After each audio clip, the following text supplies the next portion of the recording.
Pay attention. I We're don't have live. attention. Sorry. Hi, guys. It's Brett. Hey. It's Lexie. Hi. And this is Friday with the J's. You're a J, a Yeah. Jackson. I'm a Yeah. Jackson. We've upgraded the talent here from the other J's. That's right. And so we're here to give you some 2019 tips on social media. Some primarily it's Lexie's tips because she's a smart one.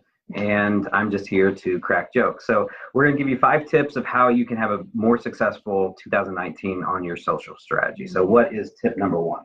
Tip number one is to just review how 2018 went. So you can't really determine how you're going to move forward until you know how you did. And if you didn't do or hit goals that you wanted to in 2018, what are you going to do and change for next year? And I always, we always kind of run into, I don't know if it's working. I can't tell if we're getting a good ROI. So it's a good place to kind of take a moment, take a step back, look at what happened in 2018, try to track some of these things.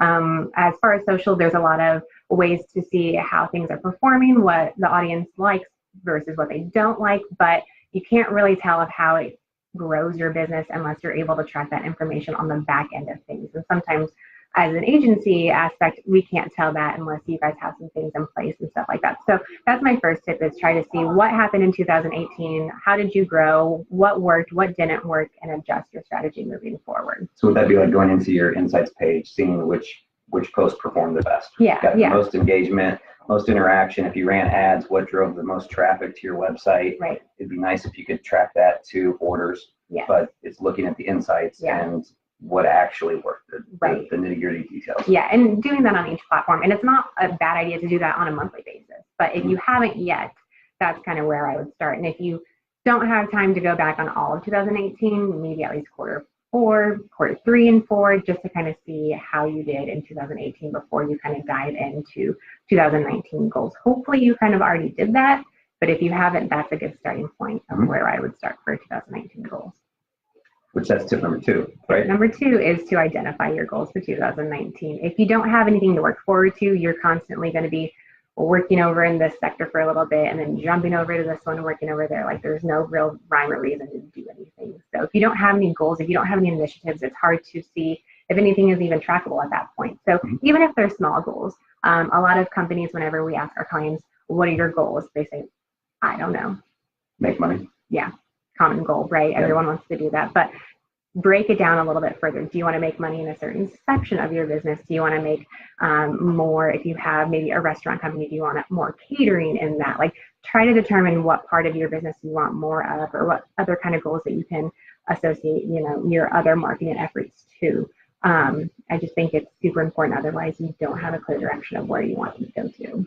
I think that's just goal setting in general. If you don't set goals, if you don't know what you're trying to accomplish, then you can't really get there. So we want to align the marketing strategy with what your business goals are. And so once we know what that is, then you can start developing content that drives catering business or a new product line or a new location that you're trying to grow. So we got to have those goals to be able to then develop the right plan. Right. And hey, Brad, and the 685 design team. You think he can wave back to you? I hope so. Okay. Why not? Yeah, you can put a little wave emoji on there. See? Yeah. Or a GIF or something that can be interactive. Okay, so anyway, so developing your goals for 2019 is huge. Even, we do talk with a lot of people, brand awareness is one. From brand awareness, then what happens? Okay, now we're getting your brand established on these social platforms. Then from there, is it, driving more traffic to certain sectors of the business or whatnot. So having goals identified is huge. That way you can create content that backs up the plan to get and reach those goals. Which leads me into the third tip, is a content calendar. Again, if you don't have any sort of direction on where you're moving, you're likely going to be scattered in spur of the moment and or forget to post on your platforms or platform. If you just have one, which is A-okay, it's good to start kind of on one, be an expert on that platform, and then dive onto the others. Ultimately, you want to be where your audience is, so be mindful of that. But we always like to take the route of getting on one platform first, being an expert on that, having a good momentum, a good following based on that, and then diving into the other platforms of where your audience is, where their eyes are, and that sort of thing.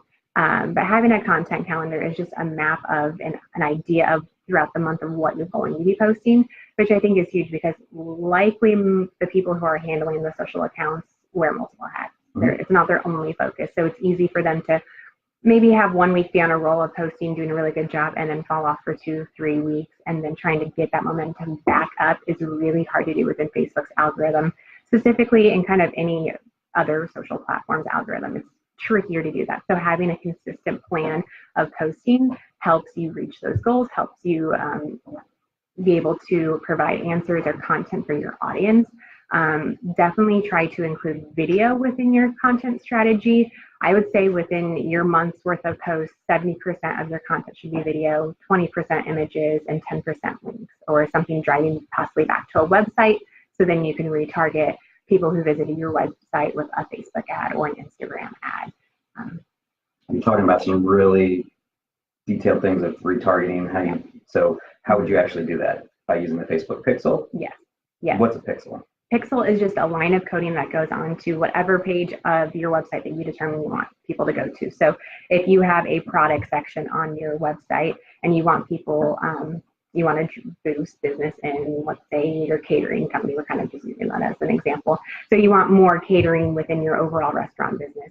You put a pixel on that page that has your catering menu or your catering information. You put that line of coding. It's on the back end of things. So if you have a web developer, they'll know exactly what to do with it. If you do it yourself, it's just a line of coding that's already created for you. You just drop it on that page, again, back end sort of thing. And then whenever you go to the ads manager within Facebook, it creates an audience based off of people who visit that page of your website. So then you can serve an ad to that audience through Facebook, also on Instagram. So it's pretty tricky. It's really easy to set up, pretty tricky to make sure you're making content that makes sense for that and utilizing the pixel appropriately. You can only use one pixel for each ad account. So if you have multiple sections, you might want to create multiple ad manager accounts. But it's a great, I'm sure you guys, or maybe you, it happens to me all the time. I constantly get retargeted for things. So Target is the best company that does that. I can even walk into a Target and get a 20% off baby items because I'm searching baby items on their app, on their website, on Facebook. And so they're just retargeting me, trying to get me to continue my journey as a customer into buying something. So we started that with the content calendar. Right. If somebody needs one, if you don't have one created, if you want to comment, we can send them one. We can send them one that they can start using it. Yep. It's not anything that's super fancy, but it gets the job done. And so if you need a framework for it, we'll give it to you for free. Just comment or send us a message and we'll send it over to you.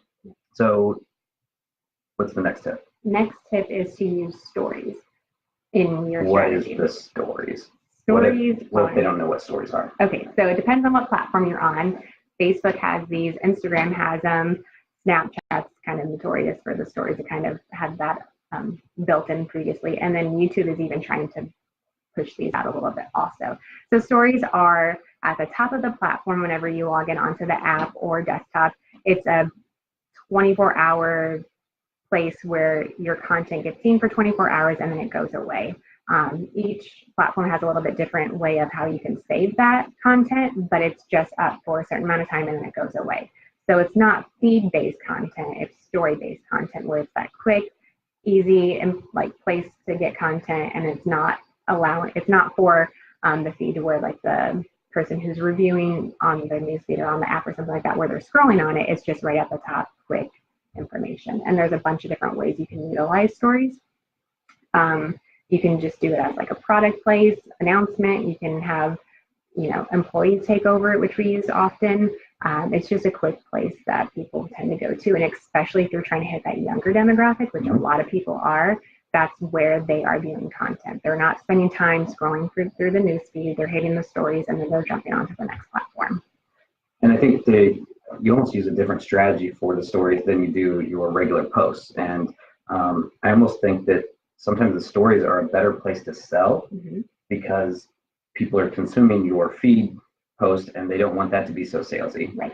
But you could do a product offering or a discount and then have it so that it can link back to your website so they can actually convert to a sale. So I think you can get more salesy there because it's not all, and you have the ability to do more content there. You could have 15, 20 stories in a day, and it's not overwhelming to people. Right. And then to piggyback off of putting a code or something on there, if you have a specific code to where maybe the offer is only good, like a flash sale, the offer is only good for 24 hours, and then you can track that code and see how your profitability from that. So it's another way, again, hitting those goals and making sure you're growing. I see how you tied it all back together. Good job. Yeah. Nice. Another fun thing is in the stories, they are now putting in, at least Facebook for sure, Instagram as well, they're putting in call to action buttons.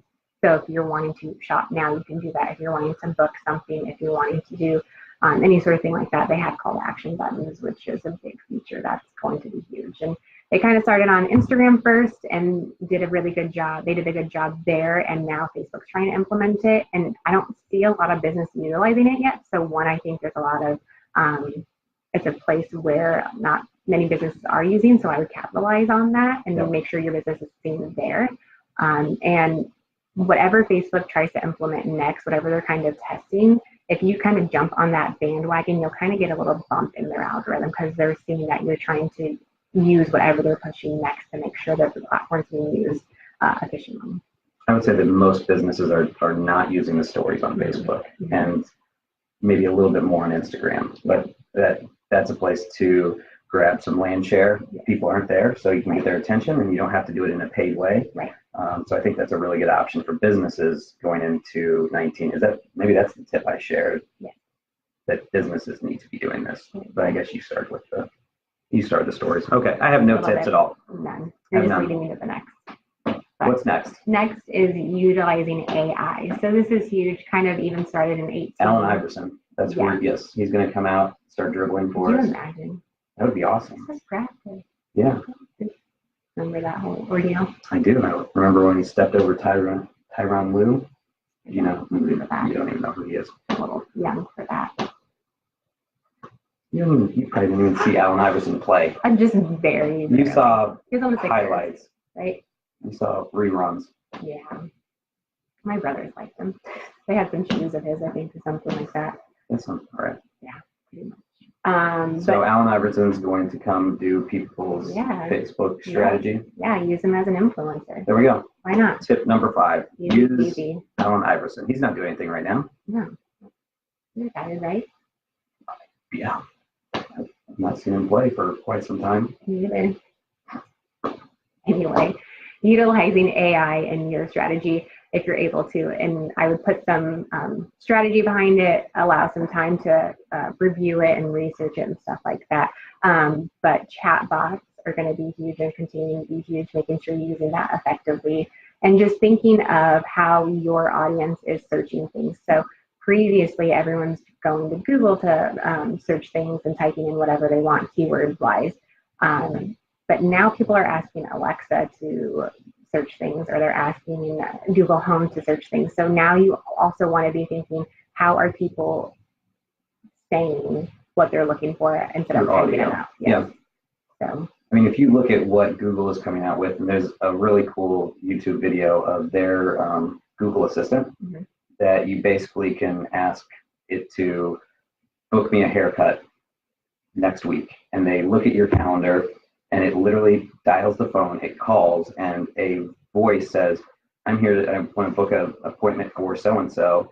And they're like, the person said, well, we don't have an appointment on that day. And it's smart enough to say, well, what about this day at this time?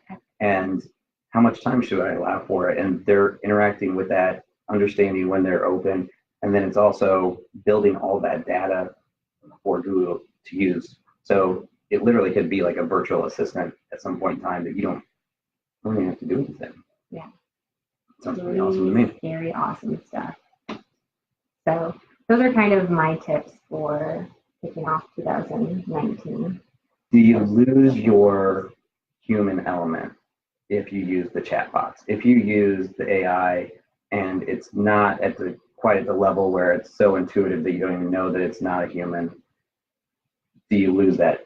To an extent, I personally think so. I still like to know that if I call a company, I can talk to a human being, or if I need to chat somebody. There's certain, I think it depends on the situation. There's sometimes like, do you have a reservation open at 7? And it says yes, like I'm cool with that. Like just quick things like that. But when it comes down to like the nitty gritty customer service part, I need to talk to a human being. I don't want to talk to a chatbot or anything like that. So I think it just depends, like, again, researching and how it fits best for your business. And if you're wanting ideas of how to do so, come talk to us. We'll be happy to talk to you about that. Maybe if you can talk. Maybe. Depends. It's Friday and it's noon. So, but I do think you do lose that part of that human interaction. And unfortunately now, a lot of customers don't really trust brands, like, unless you are a true advocate for that, and you would know that based on how the person interacts with your page. But a lot of people don't really trust brands now. They're not transparent. They're kind of hiding behind certain things. So as long as you can jump in front of that and make sure that message is there, you're transparent, you're honest, your customer service is top notch,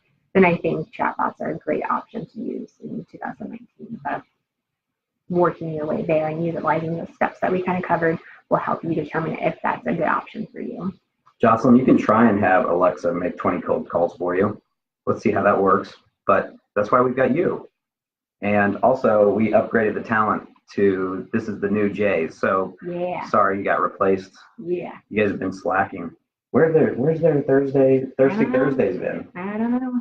They disappeared. Slacking. Okay. That's all the tips, That's right? it. Yeah. Well, You got anything else? I have nothing. If you want the content calendar, message us. We'll get you a free one. And if you have other questions, let us know. We're happy to talk about it. We hope you have a great 2019. And let us know any ideas for shows in the future. Yes. If you want even shows that break down very basic things, like where is whatever you want us to discuss.